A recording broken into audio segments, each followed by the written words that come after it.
are live, ladies and germs, and got some shit to talk about here tonight. Actually, a lot of shit. See, I got the new Buckeyes National Championship banner up on the wall back here. Got a little sign back here. I don't know if you can see it right there. I got a couple of championship hats up there. So the new streaming corner is coming together, to say the least. But we're not talking about that tonight. We're talking about a shit ton of motorsports, including NASCAR shit, because some of the stuff that they've done at the beginning of this season has just been head scratching, to say the least. But we're going to get into all that. So let's get into tonight's edition of Burnt Rubber.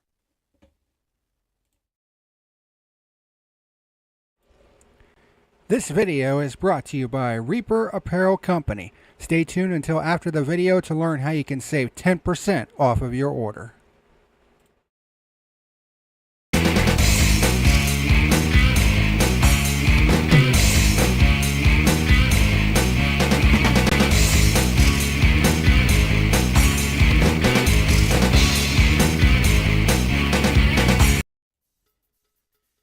Hey, what's happening, ladies and germs? This is the PackerMan, and welcome to tonight's edition of Burnt Rubber.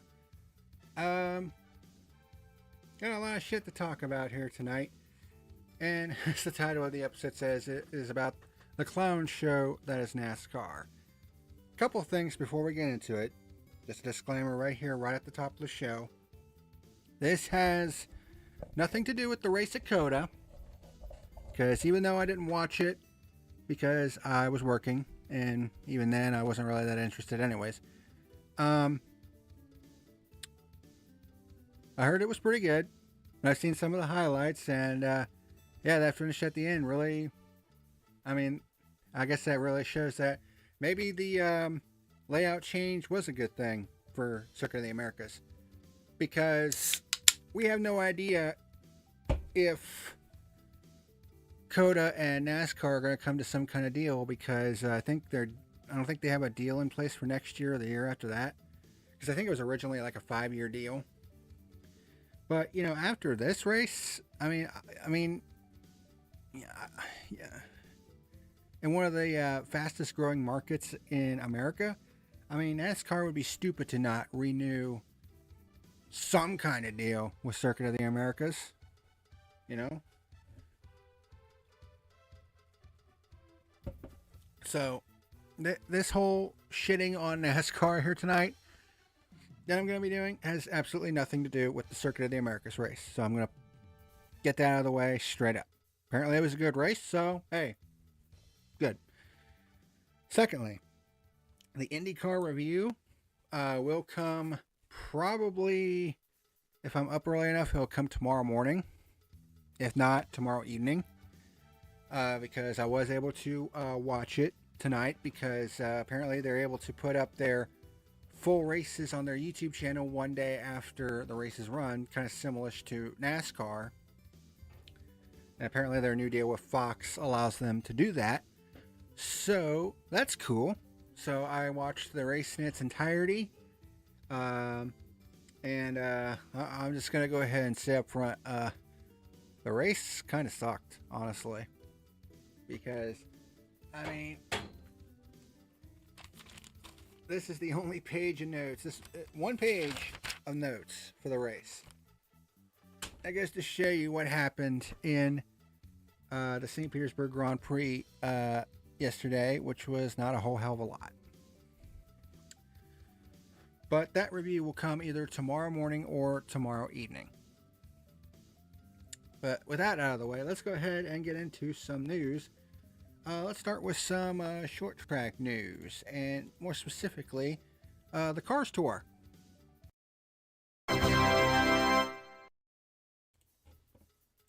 So, the first big bit of news, the Cars Tour had their season opener this weekend. And in the Pro Late Model Division, which was, the entire weekend was called the Z-Max Cars Tour National Dodge 225 at the All-American Speedway which is a 4/10 mile track. The initial winner of the race was TJ DeCaire. I believe that's how you pronounce it, in the 54 car. But on inspection, post-race inspection, he failed left side weight. So apparently it was either too light on the left side.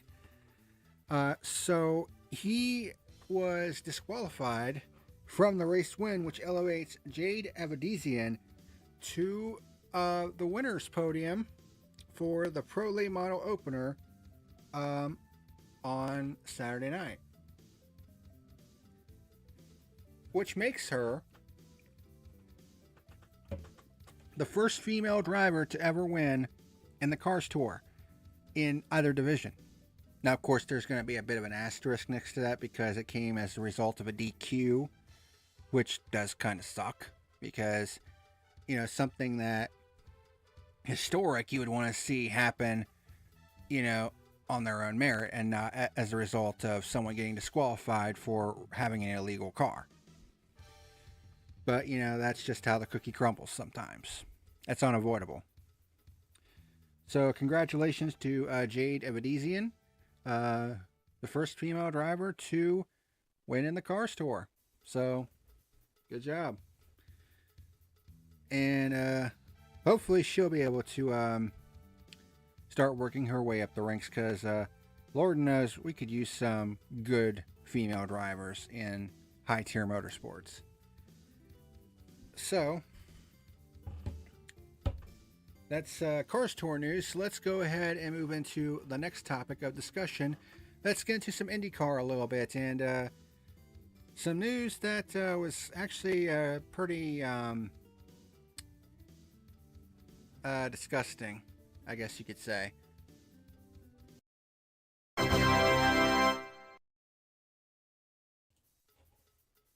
So, if for you IndyCar fans, if you've been wondering where Linus Lundqvist has been, apparently he was dropped by Ganassi back in January.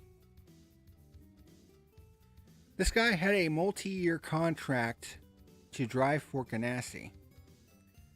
And then in January, literally 2 months before the season is set to begin, he basically gets dropped by Ganassi right out of the blue.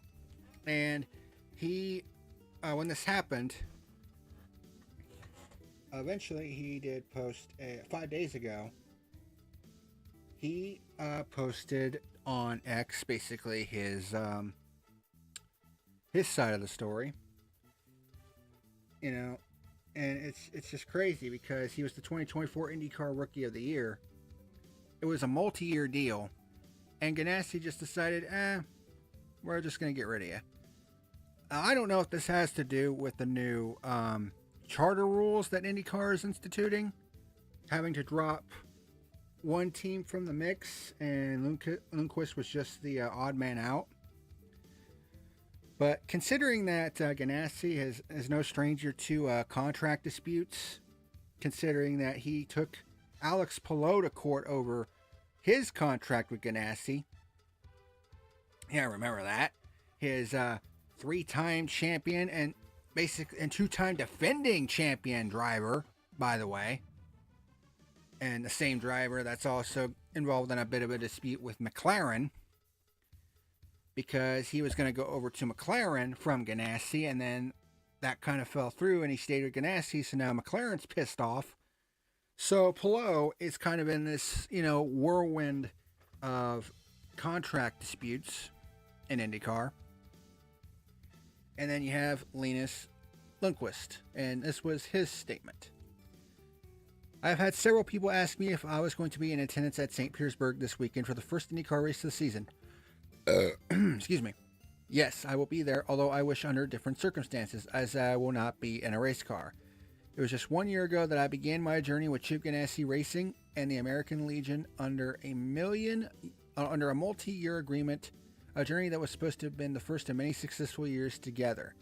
I couldn't have been more excited to have been given the opportunity to drive for such a legendary team alongside Scott and Alex. I was very proud of our first season together, highlighted by a pole award at Road America, podium finishes at Barber and St. Louis. Yes, this guy finished on the podium a couple times in his rookie year, by the way. And a Rookie of the Year award at year's end. I certainly enjoyed working with Chip, Mike Hull, and the very talented CGR team members. A dream come true. Very unfortunately, however, I was officially notified by the team just this past January that my contract with CGR was being terminated. While hugely disappointed, I do wish CGR and its members well going forward. I am hopeful that through the provisions in my CGR agreement, we will be able to reach a resolution that would place me back in a competitive seat. In the meantime, I will continue to pursue other racing options, preferably in IndyCar, where I hope to continue my career and build on my open wheel successes to date. Many thanks for the countless best wishes and words of support that I have received, especially from the American Legion family. I am grateful for these and will look forward to getting back on the track soon. All the best, Linus. So, it doesn't really officially say whether or not it was because of the whole charter situation.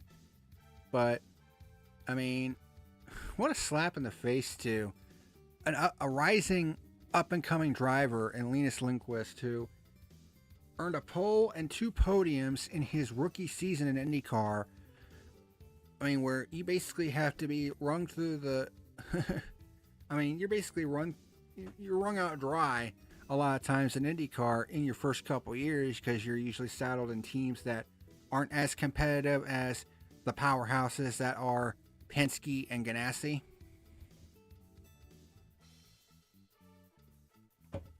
Because let's be completely honest here, no matter how you slice the pie, in order to compete for wins and championships, you're either going to be in a Ganassi car or in a Penske car.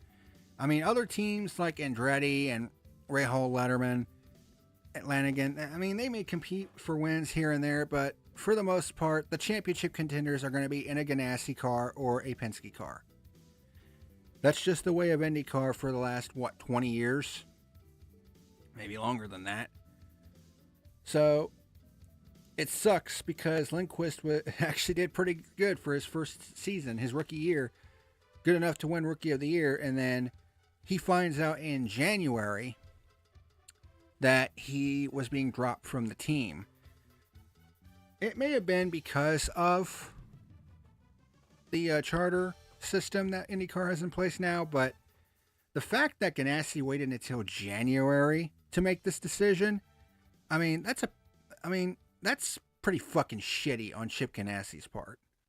Because it basically left Lundqvist absolutely no time whatsoever to look for a new ride in IndyCar, because by January, they're all going to be filled.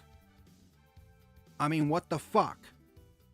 You couldn't give this guy time, at least some sort of heads up to say, hey, we may or may not be able to keep you next year, so you're free to look for a new ride, and instead waited until January to cut this guy from the team.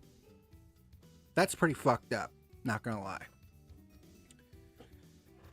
So hopefully Lundqvist will be able to find his way into a new IndyCar ride at some point in the near future, because I mean, when you look how his IndyCar rookie season played out, I mean, he did a pretty solid job, all things considered. And there aren't very many rookies that can say, hey, my rookie season went pretty well, because typically you're basically thrown into the fire, you're thrown to the wolves and you have to fend for yourself in your rookie season. But all things considered, he did pretty well. So, moving on to our next topic of conversation. Some more short track news. Actually, a little bit positive, as crazy as it is to say, because you hear this topic and it's like, how is that good news? Well, we'll explain here in a minute.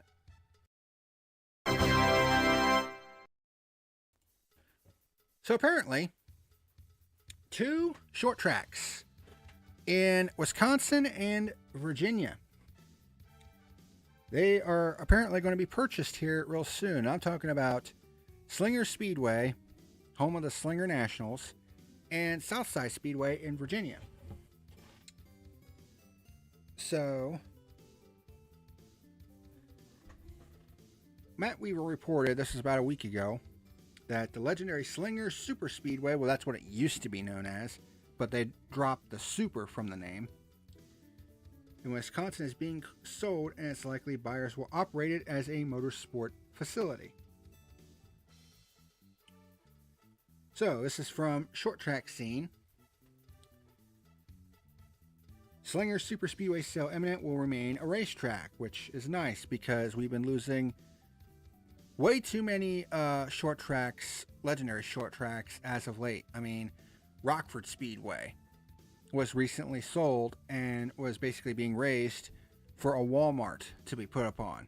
And it's like, as if we don't have enough of them fucking Walmarts in America to begin with. But like most other short tracks, it was the victim of a booming real estate market. Which sucks dick because, you know, it's a track that had been around, I think, before World War II. And for those of you who were fans of the Rockford Speedway and went every week, trust me, I know the pain. Because my local short track was Columbus Motor Speedway. And it closed back in the mid-2010s. And it was reverted into a field hockey and rugby field known as Fortress Obetz. And every time I pass by that place, I give it the middle finger. Because it's like, fuck your fortress.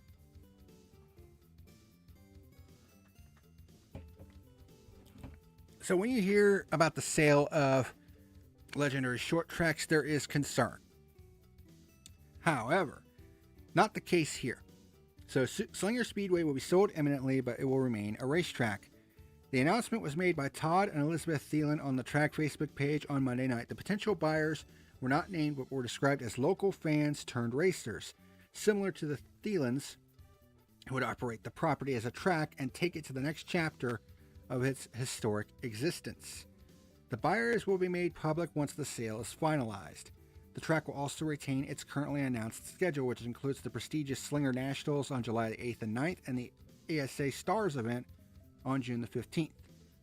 Thielen is a lifelong devotee of the Speedway since the 1970s and a former racer who competed at Slinger at the turn of the century before joining the track in a management role in 2005. He became a partner at the track in 2013 and outright owner in 2021 when purchasing it from Wayne Erickson.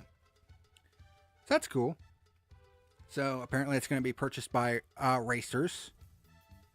Well, people who are racers, which is nice. So it's nice to see a legendary track like that continue to operate. In the last 11 years, the only IndyCar teams that won championships are Penske and Chip Ganassi. It feels like the only two teams winning races. That's wild. I mean, it's not really that much of a surprise because they are the powerhouse teams. And sure, you're going to have other teams like Andretti and Rahal Letterman and some other smaller teams try to rise up and get wins every now and then. But, I mean, the bottom line is you're not competing for championships unless you're a Penske or a Ganassi driver. I mean, that's just the reality of it. I mean, and we've seen it in other racing series as well. There are powerhouse teams that basically own the series. You know? And unfortunately, that's just the way it is in IndyCar.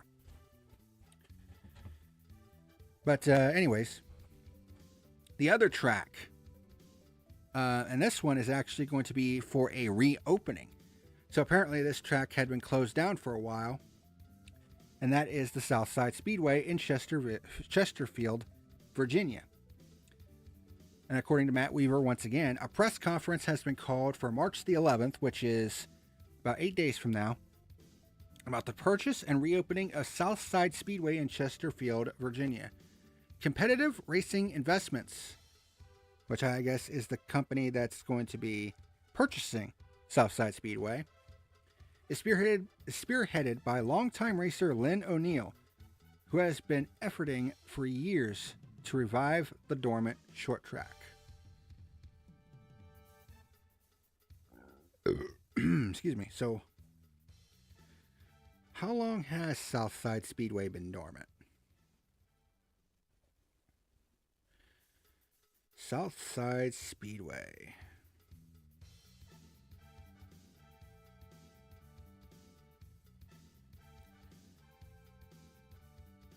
The toughest short track in the South.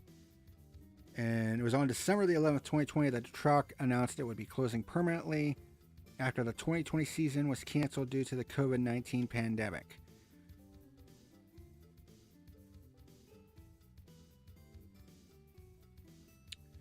That kind of sucks.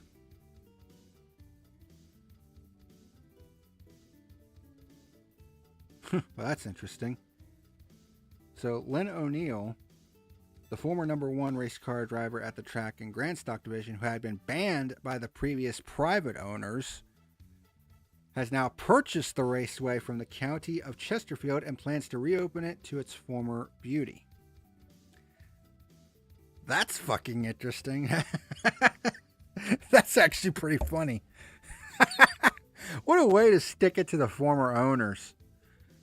Apparently this driver had been banned from racing at the track, and it's like, you know what? Fuck y'all. I'll just purchase the damn thing and I'll run it myself. I love it. That's funny as hell. But that's still pretty cool because it's nice to see a couple of short tracks actually being, well, one continuing to operate as it always has in Slinger, and another one that's being brought back to life. I mean, we don't really see that nowadays. Of course, after, the unexpected and just unbelievable revival of North Wilkesboro Speedway, feels like anything is possible at this point. But now, it is time to get into the NASCAR side of things. That's what this whole right side of the topics section is for. It's NASCAR news. Now, the first bit, actually positive. So, let's talk about it.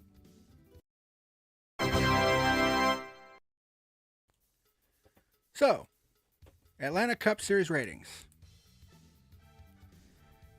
Now, the ratings for COTA haven't come in yet. But Atlanta Cup ratings, as my butthead orange cat here wants to get some scritches. I think it's scab that's on his neck. Butthead. But anyway. So the Atlanta Cup race ratings are in, and it topped 4.5 million people. That's actually not bad, all things considered. So let me pull this up here. So Fox TV, despite the fact that Fox fucking sucks with its NASCAR coverage, but that's beside the point. Fox TV got 4.586 million viewers, and that's on average, by the way.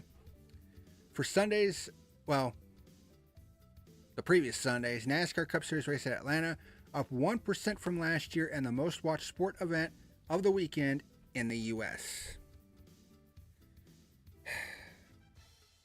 Cat, would you please quit rubbing your face against the camera? You are such a butthead.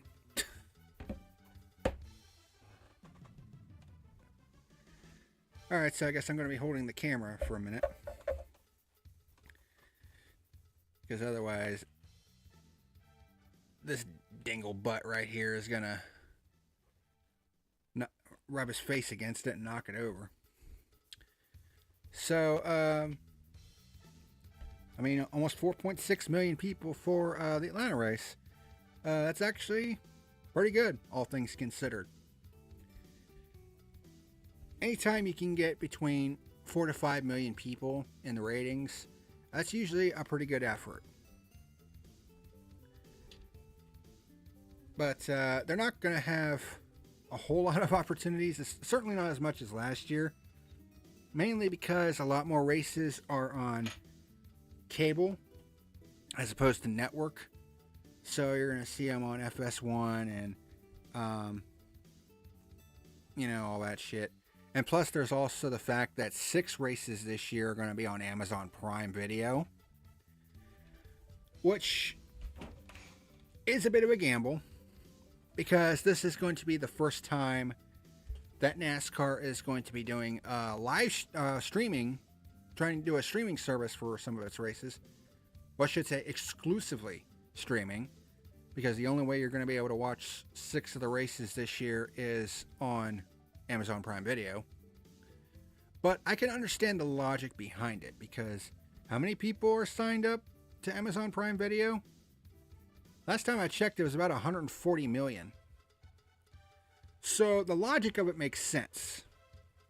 You have the opportunity to perhaps have your product exposed to millions upon millions of new viewers. And let's be honest here, NASCAR desperately needs some younger viewers because, I mean, there's no question that, and it's no secret, that NASCAR has one of the oldest fan bases in the world in terms of sports.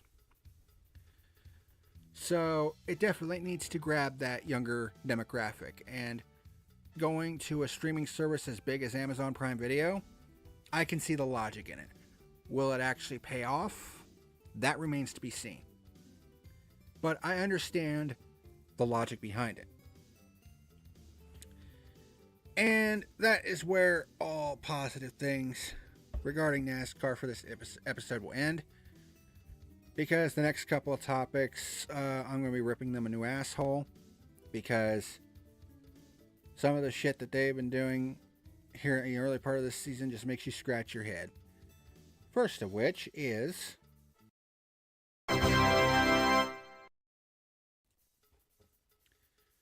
yeah, this one from back in Daytona. So, it should have been the feel-good story to start the year.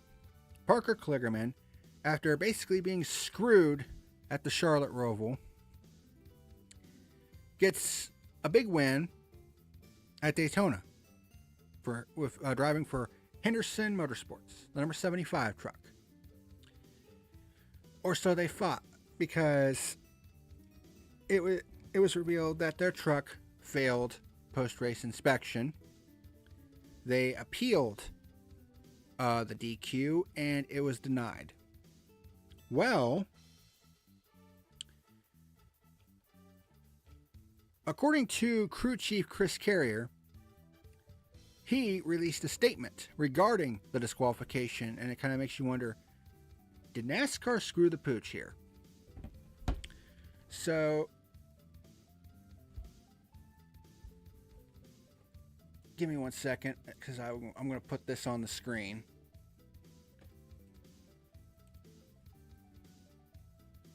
What you doing, Orange Butt?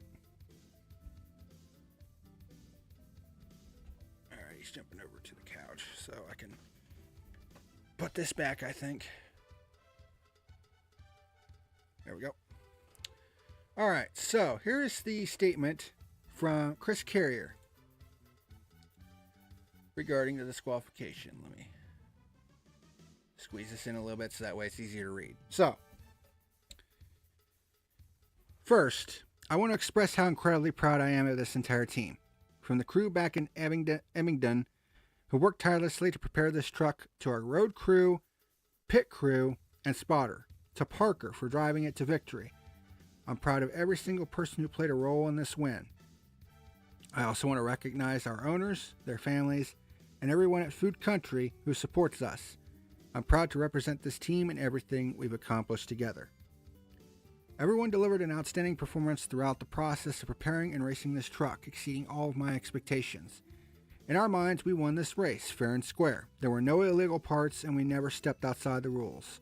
No matter what, we take pride and joy in what we achieved.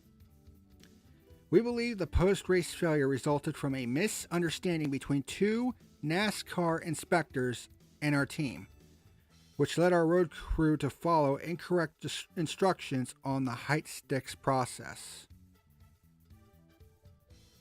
I'm sorry, what? So, you're honestly trying to tell me that NASCAR inspectors may have fucked up here? Why does that not surprise me? Continuing.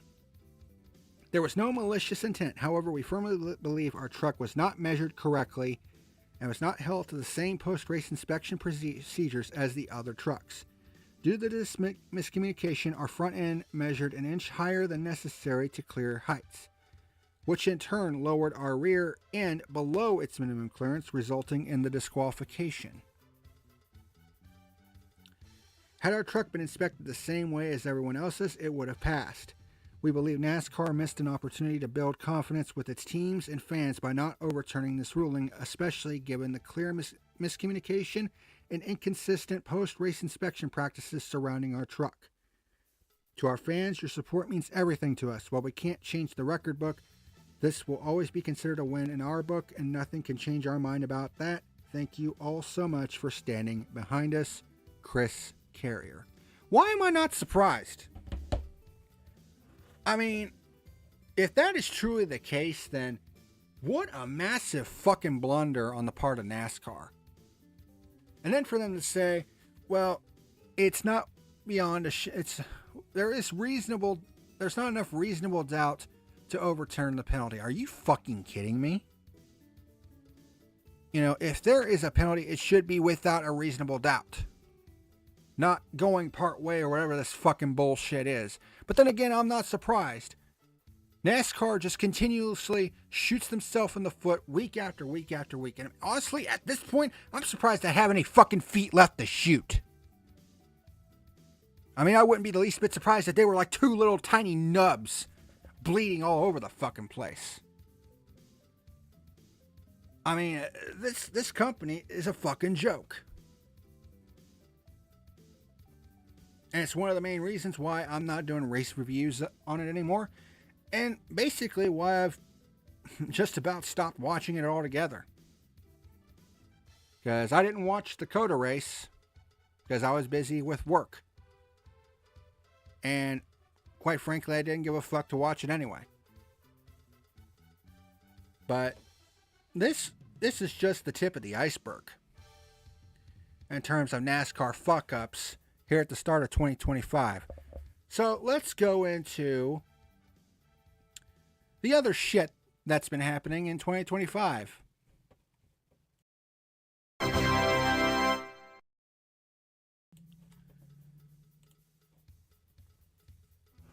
Yeah. Let's start with the thumbnail for this episode of Burnt Rubber. The Atlanta truck race. They had all the trucks parked on the apron late in the race. And they had their jet dryers go out and blow all the debris off the track. Except that all that shit was going to go down the track and into the right side windows of all the trucks that were sitting on the apron.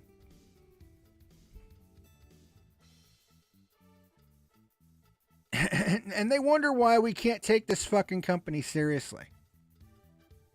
I mean, that's stupid shit. Why didn't you have them come down pit road and park them on pit road while the track was being cleared off? I mean, it seems like a common sense answer, doesn't it? But again, that's just the tip of the iceberg. The real thing that's been getting NASCAR in hot water here at the beginning of this season is how inconsistent they have been in calling cautions at the end of races this year. There have already been 4 major controversies regarding the caution flag at the end of races this year. And in my opinion, in all 4 occasions, they got the calls wrong. First one of the Clash races at Daytona. A crash happens right as they're getting into the tri-oval. And it looks like Eric Jones is going to get the win in the 43 car. No, it turned out that they threw the caution right before they got to the line. And it was Austin Cindric who was ahead at the time of caution. Therefore, he's declared the winner of the race. This angered a lot of people online. And there were some people that were like, well, why does it matter so much? I mean, it's just an exhibition race. That's beside the point. The fact of the matter is NASCAR fucked up in throwing that caution. And by the way, points are awarded in the duels now. The top 10 finishers get points. So it's not necessarily an exhibition race anymore. You still get 10 championship points for winning the damn thing. So there's that to consider. The next one was the Daytona 500 itself. We all know what happened there. Huge wreck on the backstretch on the white flag. Yet another fucking Daytona 500.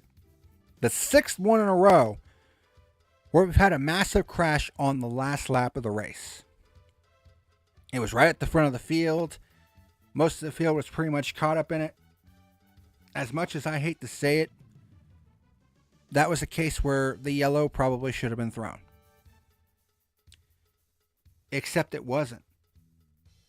For some reason, they decided to let it go green. Even though William Byron managed to get through, the only other one that was near him was Tyler Reddick, and he wasn't going to get by that 24 car without help. So the winner of the race had already been decided by the time they got to turn 3. But they let the race run green anyway, even though the wreck pretty much happened at the front of the field. That was a case where they should have thrown the yellow, but didn't. So that's a second blown call by NASCAR. Number 3, the Xfinity Atlanta race. They let that race run green, despite a wreck on the last lap. And there was a case where a lot of cars were actually trying to drive through debris to get to the finish. That was a case where they should have thrown the yellow. And oh, by the way, NASCAR even said in the drivers' meeting for the Cup race, they said that last night's last lap caution in the Xfinity Series race was on us, and drivers can expect a caution if a similar incident occurs. Except there wasn't a caution. They let it basically run through. And then there was the Atlanta Cup race. And they threw the caution as there was a 3-wide move getting ready to happen in turn 3, even though the wreck happened behind them and everybody had pretty much gotten by. And you had Kevin Harvick and Denny Hamlin saying NASCAR made the right move throwing the caution there. No, they didn't. No, they didn't. Because the wreck happened at the back of the field. And it would have made little difference to let the race run green at that point. You see, you throw the they say, well, every situation is going to be different. Not really. It boils down to 2 main situations. If the wreck happens at the front of the field and most of the field is collected in it, then you throw the caution. If the wreck happens back of the field and everybody's already through it, let it run green. So in all 4 instances, in my opinion, NASCAR got the call wrong.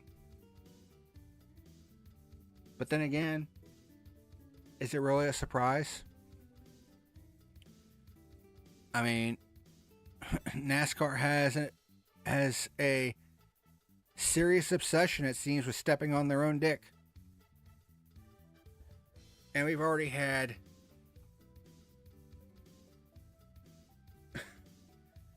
I said serious, not Siri. Phone. Anyway. I mean, and this comes after back at that State of the Sport address when Steve O'Donnell said, we don't have an officiating problem. Really? Then why do we already have 5 or 6 occasions in week fucking 3 where your officials have fucked up a call in one way or another? And they wonder why they are considered the fucking joke of the motorsports world. NASCAR just cannot get out of their own fucking way.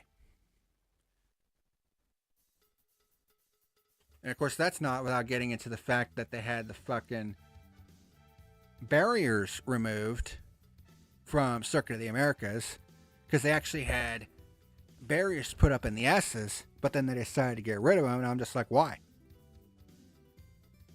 You know, it's like, well, drivers don't want to have their cars damaged. Well, here's a news flash. You don't want to damage your car? Don't cut the fucking corner. Not a hard concept to grasp. So they fucked up on that decision too.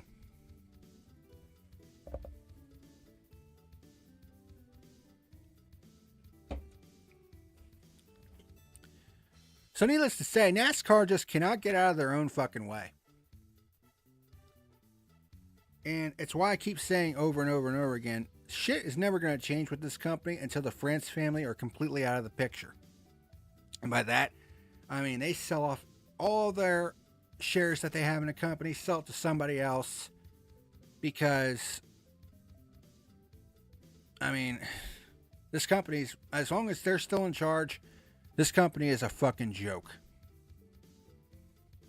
It's honestly a shell of its former self. It's like a fucking zombie, just continuing to just shamble forth.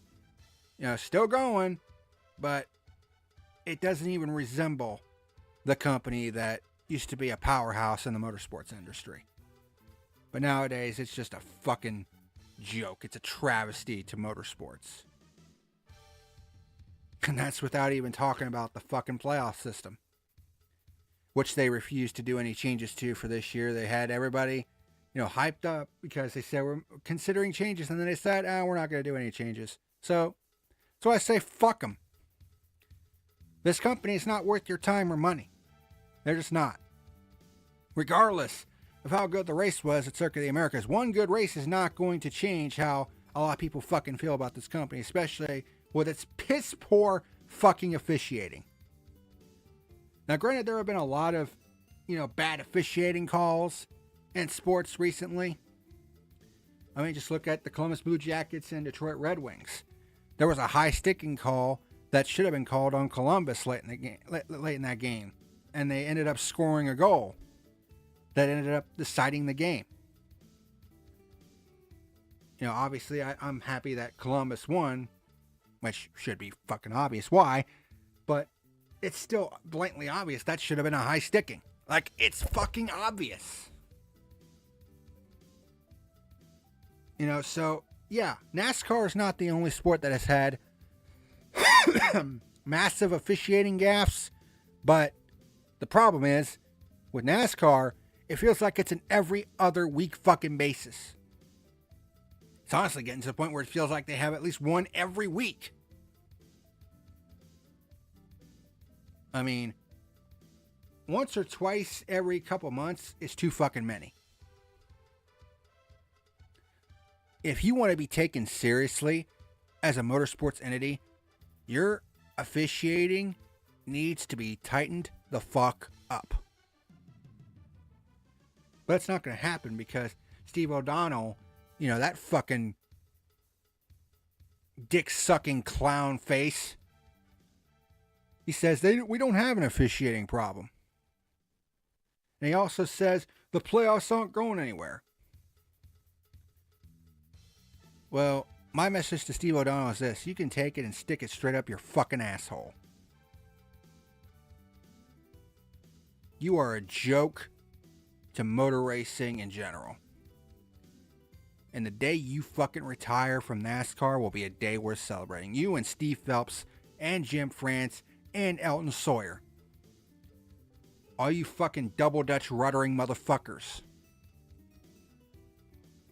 are a big reason why this company is in the fucking gutter in terms of its reputation. Viewership wise, it's doing alright. But reputation-wise, shit. This company's reputation has been dead for a long fucking time. And until these 4 stupid motherfuckers are out of this company, it's not going to change. So that's why I say, fuck this company. I mean, I'd rather watch IndyCar or IMSA at this point. I mean, granted, the IndyCar race that I watched, the St. Petersburg Grand Prix, it was not a good race. It was pretty fucking boring, truth be told. But it only had 1 caution the entire race, and that was at the beginning of the race. And it didn't have any stupid ass stage breaks or, stupid cautions at the end of the race, debris yellows, or any of that dumb fucking nonsense that NASCAR usually does. So we can actually say the winner of the St. Petersburg Grand Prix, which was Alex Palou, he can say he fucking earned the win. Without any fucking interference from the sanctioning body.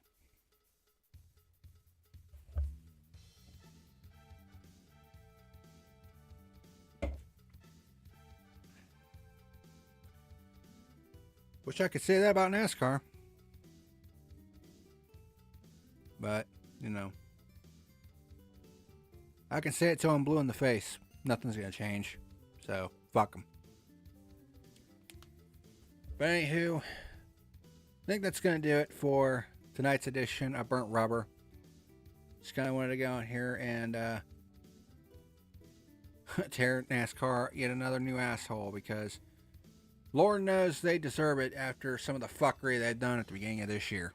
I mean, we're just now getting into March, and I can already count on one hand the number of controversies that they've had. And we're only in week fucking 3.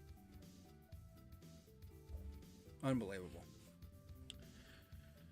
But, yeah, the fuel review for the St. Petersburg Grand Prix will be tomorrow. I don't know if it'll be in the morning. If I'm able to wake up early enough, we'll have to wait and see. If not, it'll be in the evening. And then the next fuel review will be the Mobile One 12 Hours of Sebring, which will be on March the 15th, which is a Saturday, for those that don't know. It'll start, I think, at 10 a.m. and run until 10 p.m., I believe.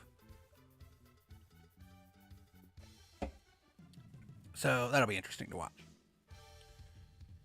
And then the next race for IndyCar is March the 23rd, which is at the Thermal Club. And it's a full-fledged points race this time. So, have to wait and see what happens on that one. But that's going to do it for this edition of Burnt Rubber. Thank you very much for watching. And until next time, this is the PackerMan signing out. See you later. Hey, what's happening, ladies and germs? This is the PackerMan letting you know that tonight's video was sponsored by Reaper Apparel Company. By clicking on the affiliate link down below in the description box, you'll be able to browse through many of their different wares, such as hats, t-shirts, hoodies, and other cool items. When you place an order and you go to checkout, be sure to type in the code PackerMan and you'll be able to save 10% off of your order. Reaper Apparel Company. Apparel to die for. Hey, ladies and germs, just want to say thank you for watching tonight's video. Be sure to hit that like and subscribe button, and also check out my other channels, Isaac the Survivalist and Our Honor Defend Archives, if you're a Buckeye fan. Thank you so much for watching, and I'll see you again next time.